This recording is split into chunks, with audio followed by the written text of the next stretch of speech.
পাখিকে মুড়ি দিয়েছো বাবা? পাখিকে মুড়ি দিয়েছো? পাখি মুড়ি খাচ্ছে? পাখিকে ডাকো, বলো পাখি আয় আয় মুড়ি খেয়ে নে, মুড়ি খেয়ে নে, আয় আয় আয় আয়। দেখো, তুমি দেখো, আমি দিদির জন্য ভাত বসাই, ঠিক আছে? তুমি দেখো। Good morning. সবার আগে আমাদের বাড়িতে মর্নিং হয় এই মানুষটার, মানে সকালবেলায় 4:30-5টা বাজলে ও যে কী করে বুঝে যায় জানি না। তারপরেই ঘুম থেকে ওঠার পরে ওকে আমি সকালে মুড়ি দিয়ে গেটের কাছে বসিয়ে দিয়ে আসি, কয়েকটা পাখিকে দেয়, ওটা খুব ইন্টারেস্টিংভাবে ও দেখে। তো তারপরে আমি এদিকে চলে আসি, তিধার ভাত বসিয়ে দিই টিফিন করার জন্য আর কি। তারপরে যেই পাখিটা উড়ে চলে যায়, ও রান্নাঘরে চলে আসে দুষ্টুমি করতে। তো সকাল সকাল উঠে ছেলেকেও খাওয়াতে হবে। ও একদমই দুধ খেতে পছন্দ করে না, আর আমাদের ডক্টর সাজেস্ট করেছে ও যেটা ভালোবাসে ওকে সেটাই দিবি। পামকিন খেতে তো খুবই ভালোবাসে, তোমরা জানো, তার জন্য সকাল সকাল একটু ডিম পোচ করে নিচ্ছি। যেহেতু ছেলে খাবে, আমি কিন্তু হাফ বয়েল করব না, এটাকে পুরোপুরি মানে একদম পুরো একদম মিডিয়ামও করব না, পুরো হার্ড বয়েলই করব। জাস্ট কয়েকটা মিনিটের মধ্যে কিন্তু আমার এই দুটো কাজই একসাথে হয়ে গেল। আমার মেয়ে বলছিল, মা একটু ইডলি বানিয়ে দিও, তুমি এই 11 গ্যান্ট এগ বয়লার আর প্রচারটা নিয়েছো, তো এটাতে একটু ইডলি আমাকে বানিয়ে দিও। তো খুব সুন্দর ইডলি বানানো যাবে একসাথে 4টে করে। নেক্সট দিন আমি ইডলি বানিয়ে তোমাদেরকে এটাতে দেখাবো। আর ছেলের জন্য দেখো, এখন এই পামকিনটা স্টিম করে নিয়েছি, এটা আর এই ডিমটা ওকে খাইয়ে দেবো। মোটামুটি একটা হেভি খাবার বলতে পারো, এখন ওর 1 বছর হয়ে গেছে, ওকে গোটা ডিম আমি দিতে পারবো, কোনো অসুবিধা নেই। তারপরে মেয়ের জন্য সকালে ভাত করেছিলাম, একটু বেশি হয়ে গেছে, মেয়ে খায়নি, তো ওইটাই ভাবলাম আজকে আমার সকালে আলাদা করে আর কোনো খাবার বানানোর দরকার নেই। একটু ভালো করে আলুটাকে ঝালঝাল করে পেঁয়াজ লঙ্কা ভাজা দিয়ে মেখেছিলাম, তো এটাই আজকে সকালে আমার খাবার। বেশ টেস্টি ছিল। আজকে বাজারে যেতে হবে, বাজারে না গেলে ঘরে কিচ্ছু নেই আর কি, সব ফুরিয়ে গেছে, কিনে আনার জন্যই আর কি স্পেশালি আজকে বাজারে যাওয়া। তো কোনো দিন আমি শাড়ি পরে যাই না, আজকে হঠাৎ করে শাড়ি পরে বাজারে গিয়েছি, আর কী পরিমাণ বৃষ্টি তোমাদেরকে কী বলবো। জাস্ট আমরা বাজারে নামলাম তখন থেকে শুরু হয়েছে বৃষ্টি, মানে এত বৃষ্টি এত বৃষ্টি, মানে ভাবার বাইরে, মানে কখন চলে আসতাম বাড়িতে, 2 ঘন্টা হয়ে গেছে। আর আমার দেখো মাথায় আজকে হুটোবাটা করে গেছি, সিঁদুরটা পর্যন্ত পরিনি, মানে আমি তাড়াতাড়ি করে এত তাড়াতাড়ি বেরিয়েছি। তো অহনা আমি একসাথে যেহেতু গেছিলাম, ও আর আমি একসাথে, আমরা জাস্ট টোটো করে এখানটাতেই নামলাম, আমি দোকানে বসলাম, ও আবার গেছিলো বাড়িতে ছাতা আনতে। তো এখান থেকে ও আমাদের বাড়ি থেকে আবার ছাতা নিয়ে, মানে আরাধ্যাকে স্কুল থেকে নিয়ে এখন আসছে, মানে ও পুরো বৃষ্টিতে ভিজছে। আর এই জলটা কিন্তু খুবই খারাপ, ঠান্ডা লাগার ভয়। এই দেখো কতটা জল হয়ে গেছে, বুঝতে পারছো, পুরো একদম জল জমে গেছে। তো এখান থেকে ওর কাছ থেকে ছাতাটা নেব, যেহেতু ছেলে আছে, আমি একা থাকলে আমিও ভিজে ভিজে চলে যেতাম, ছেলে আছে তো ওকে আর ভেজাবো না। তো এই যে আমি 200 টাকা নিয়ে নিচ্ছি, আমার মাতাজি দিয়েছে এটা আমাকে।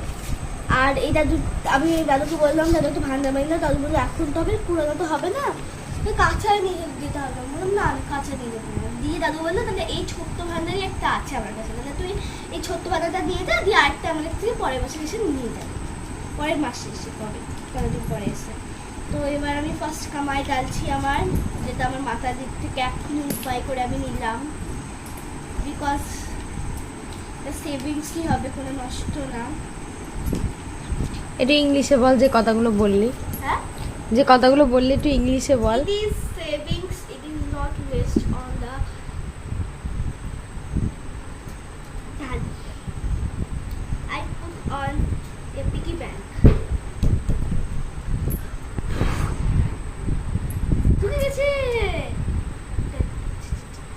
my first কামাই। এটা যখন পুরোটা ভরে যাবে তোমাদের সাথে। বেশ অনেক কয়দিন হয়ে গেল আমার বাড়িটা দেখতে যাওয়া হয় না। শুক্রবারের দিন বিকালে মিস্ত্রিরা কাজ করে গেছিলো, শুক্রবারে গেছিলাম, তারপর থেকে আর যাওয়া হয়নি। শনি রবি সোম, মানে 3টে দিন মাঝে কেটে গেছে, আজকে মঙ্গলবার বিকেল, মানে 4র্থতম দিন আজকে।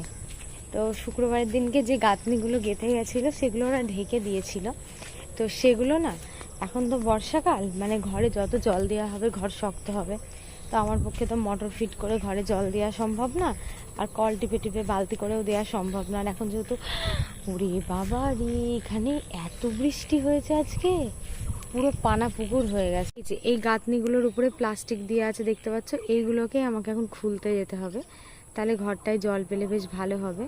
আর এই যে আমাদের এই পাশের জমিটাই পুরো পানা পুকুর হয়ে গেছে, মানে যেখান দিয়ে আমরা যাওয়া আসা করি সেই জায়গাটা দেখো কি অবস্থা। এখান থেকে যেতে পারবো জলের মধ্যে দিয়ে?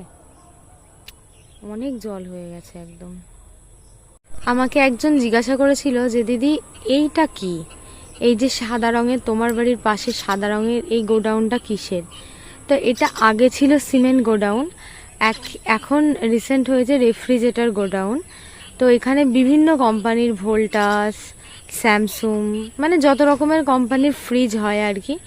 এর মধ্যে পুরো একদম ভর্তি ফ্রিজ, মানে এত ফ্রিজ, আমি সেদিনকে ওই ফাঁকটা দিয়ে, দরজার ফাঁকটা দিয়ে উঁকি মেরে দেখছিলাম, মানে পুরোটাতেই রেফ্রিজারেটর, মানে এত বড় একটা জায়গা। ভাবনা চিন্তার পরে সিদ্ধান্ত নিলাম আমি যাব না। অনেক জল হয়ে গেছে, মানে আমি বর্ষা পড়ে থেকে এতটা জল কোনোদিনই হয়নি।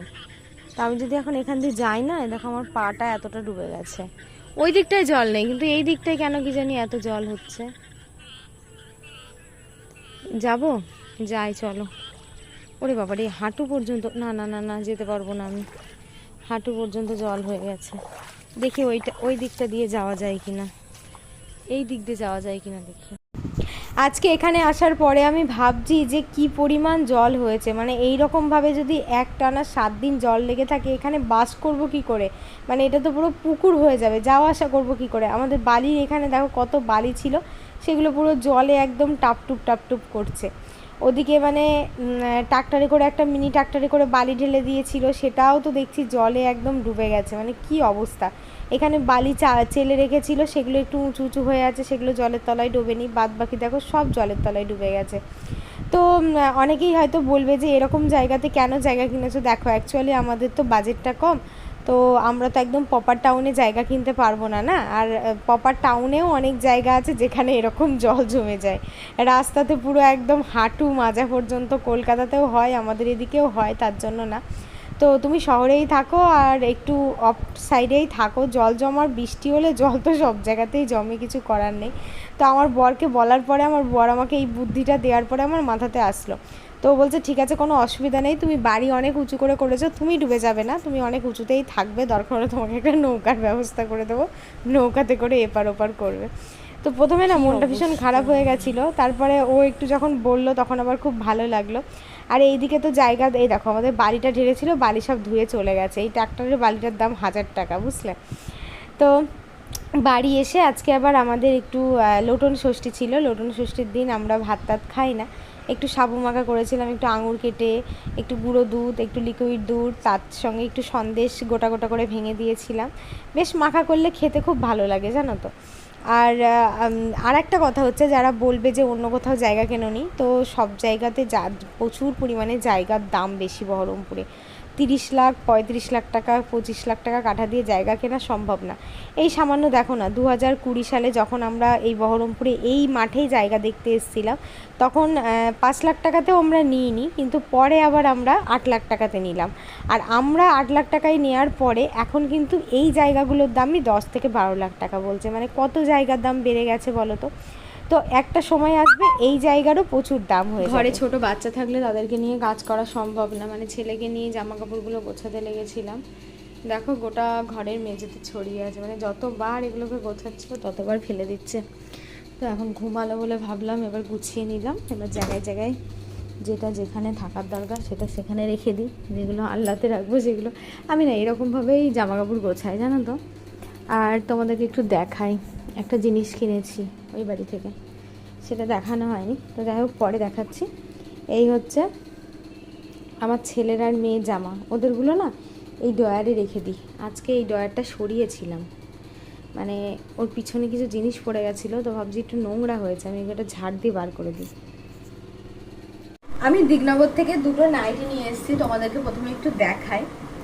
একদম সিম্পলের মধ্যে, এটা কিন্তু অ্যালান কাট না, মানে পিঠটা ঢাকা, এই যে পিঠটা পুরোপুরি ঢাকা। আর গলার কাছে দেখো ছোট্ট লেস দিয়ে একটু কাজ করা আছে, আর এখানে খুব সুন্দর একটা ফুল অ্যাটাচ করা আছে। কালারটা, প্রিন্টটা খুবই সুন্দর। আর এগুলো অনেক লং, মানে একদম লম্বা, যারা 5 ফুট মানে 10 ইঞ্চি তারাও পরতে পারবে। আমার অনেকটা নিচ থেকে কেটে বাদ দিতে হবে। তো নাইটিটার দাম নিয়েছে, মানে 3টে নাইট নিয়েছি, মনে হয় 225 টাকা করে নিয়েছে, মানে 675 টাকা হয়, আমার কাছে 680 টাকা নিয়েছে 3টেতে। তো এই নাইটিগুলো না যদি তোমরা শান্তিপুর হাট থেকে আনতে পারো, আর এটা তো একদমই সিম্পল, মানে অ্যালান কাটের মধ্যে, এই যে একদমই সিম্পল হলুদ রঙের, এই যে পুরো একদমই নর্মাল। এগুলো খুব বেশি হলে এগুলো যে কাপড়ের কোয়ালিটি যে খুব ভালো তাও না, এগুলো মানে আমার মনে হয় কোথাও গিয়ে 180 টাকা 90 টাকা নিলে ঠিক হতো, প্রচুর বেশি নিয়ে নিয়েছে আমার কাছে দামটা। এই বলি এই নাইটির বান্ডেলগুলো, এই যে এগুলো যদি আমরা শান্তিপুর হাট থেকে আনতে পারি তাহলে খুব বেশি হলে 170 থেকে 180 টাকা করে নেবে।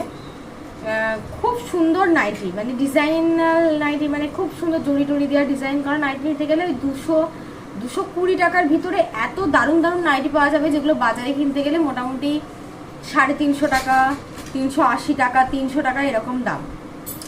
তো অনেকে আমাকে জিজ্ঞাসা করে দিদি শান্তিপুরের হাটটা কোথায়। শান্তিপুরে এবার কার কোথায় বাড়ি আমি তো সেটা বলতে পারবো না, অনেকে আমাকে কমেন্টসে জিজ্ঞাসা করে বলে আজকে আমি বলছি। তোমরা অনেকে যেতে পারো, মানে এমনভাবে হাটে যদি তোমরা যাও, মানে তোমাদের ওখানে গিয়ে এমন ভাবটা করতে হবে কোনো জিনিস তোমরা খুচরো নেবে বলে বলবে না। খুচরো একটা নিতে চাইলে তখন কি বলবে বলো তো, একটু দামটা বেশি বলবে। আর তোমরা যদি একদম বান্ডিল সমেত দামটা জিজ্ঞাসা করো সেক্ষেত্রে তোমাদেরকে মানে এত কম দাম বলবে, যেখানে খুচরো জিনিসের 200-250 টাকা দাম বলবে, সেখানে বান্ডিল সমেত নিলে সেখানে তোমাকে 160-70 টাকা দাম বলবে, এরকম ব্যাপার। তো শান্তিপুর স্টেশনে শিয়ালদা শান্তিপুরের গাড়ি আছে, বনগাঁ শান্তিপুরের গাড়ি আছে, মানে শান্তিপুর স্টেশন পর্যন্ত তোমাদেরকে আসতে হবে। আর স্টেশনের অপোজিটেই একদম হাটটা। তো যারা যারা যাওনি তারা একবার ভিজিট করে দেখতে পারো। আমি তো ছেলে হওয়ার পর থেকে তো আমি আর একদমই যাওয়ার সুযোগ পাইনি, ওই জন্য আমাকে এখন দোকান থেকে কিনে এনে পড়তে হচ্ছে। তো ইচ্ছা আছে পুজোর আগে খুব ভালো ভালো কালেকশন, ওটা আমাদের তো ভাদ্র মাসে কিনতে হয় না, তো আশ্বিন মাসে আমি এবার যাব, গিয়ে কিছু জিনিস মানে পুজোর কেনাকাটাগুলো শান্তিপুর হাট থেকেই করে নিয়ে আসবো। ওখানে দোকানে মানে এত ভালো ভালো জিনিস কম দামে পাওয়া যায় না, মানে ভাবতেই পারবে না। আর আমাদের এই বহরমপুর তো ডাকাত, এই নাইটিগুলো কিনতে গেলে 250-300 টাকার কমে দেবে না।